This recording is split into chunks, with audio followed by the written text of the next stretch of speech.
Aneesh, KSU ആണ് വിദ്യാഭ്യാസ മന്ത്രിക്കെതിരെ ആദ്യം പ്രതിഷേധവുമായി വന്നത്. ഗസ്റ്റ് ഹൗസിൽ മന്ത്രിയുടെ പത്രസമ്മേളനം ഉണ്ടായിരുന്നു. അത് കഴിഞ്ഞ് മന്ത്രി പരിപാടികളിൽ പങ്കെടുക്കുന്നതിന് വേണ്ടി ഇറങ്ങിയ സമയത്താണ് KSU പ്രവർത്തകർ കരിങ്കൊടി കാണിച്ചത്. അതായത് ഗസ്റ്റ് ഹൗസ് പരിസരത്ത് വെച്ച് തന്നെയാണ്. ഇവരെ നടക്കാവ് പോലീസ് കസ്റ്റഡിയിലെടുത്ത് നീക്കുകയും ചെയ്തിട്ടുണ്ട്.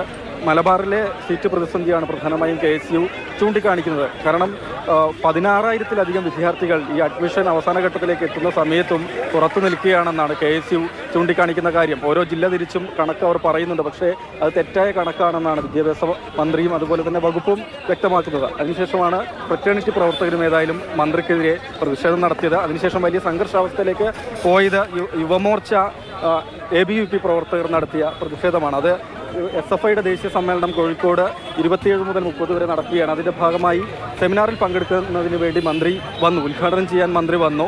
ആ സമയത്ത് കരിങ്കൊടി കാണിച്ച പ്രവർത്തകർ കരിങ്കൊടി കാണിച്ചു. അതാണ് സംഘർഷത്തിലേക്ക് കാര്യങ്ങൾ കൊണ്ടുചെന്ന് എത്തിച്ചിരുന്നത്. അവരേതായാലും പോലീസ് കസ്റ്റഡിയിലെടുത്ത് നീക്കിയിട്ടുണ്ട്.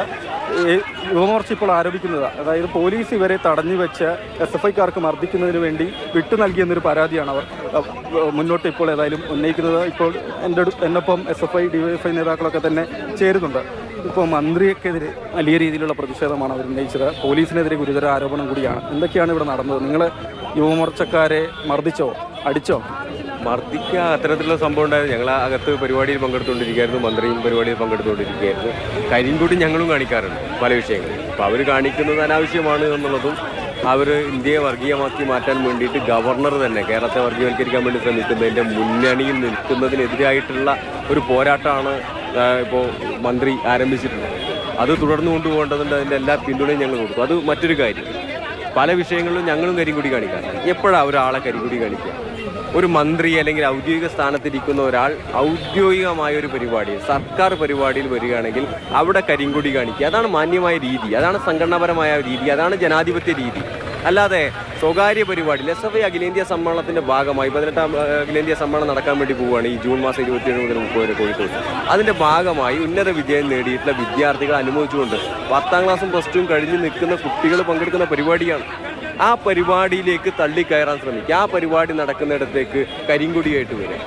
ആ മന്ത്രി പങ്കെടുക്കുന്നത് സർക്കാരിൻ്റെ ഒരു പരിപാടിയാണെങ്കിൽ ശരി, കാണിച്ചോട്ടെ. SFI നടത്തുന്ന പരിപാടി അല്ലെ സ്വകാര്യമായിട്ടുള്ള പരിപാടിയിൽ അത്തരത്തിൽ ചെയ്യുക എന്നുള്ളത് ജനാധിപത്യപരമായ രീതിയല്ല. പിന്നെ ജനാധിപത്യ RSSകാരോട് പറഞ്ഞിട്ട് എന്താ കാര്യം? യുവമോർച്ചക്കാർക്ക് എന്ത് ജനാധിപത്യം?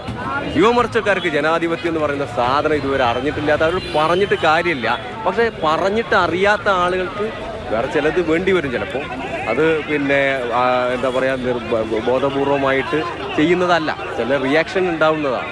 മന്ത്രി പങ്കെടുക്കുന്ന ഒരു പരിപാടിയിലേക്ക്, കുട്ടികൾ പങ്കെടുക്കുന്ന ഒരു പരിപാടിയിലേക്ക് തള്ളിക്കയറാൻ ശ്രമിക്കുകയോ അതുപോലെ തന്നെ അവിടേക്ക് പ്രകടനമായി എത്തുകയോ അവിടെ വന്ന് കൊഴികേട് കാണിക്കുകയോ ചെയ്താൽ അത് എപ്പോഴും ആളുകൾ കണ്ടു നിന്നോളണമെന്നില്ല. കാരണം ജനാധിപത്യ മര്യാദ ഇങ്ങോട്ടുണ്ടെങ്കിലാണ് അങ്ങോട്ട്. ശരി, VP സാനുവിന്റെ പ്രതികരണമാണ് കേട്ടത്.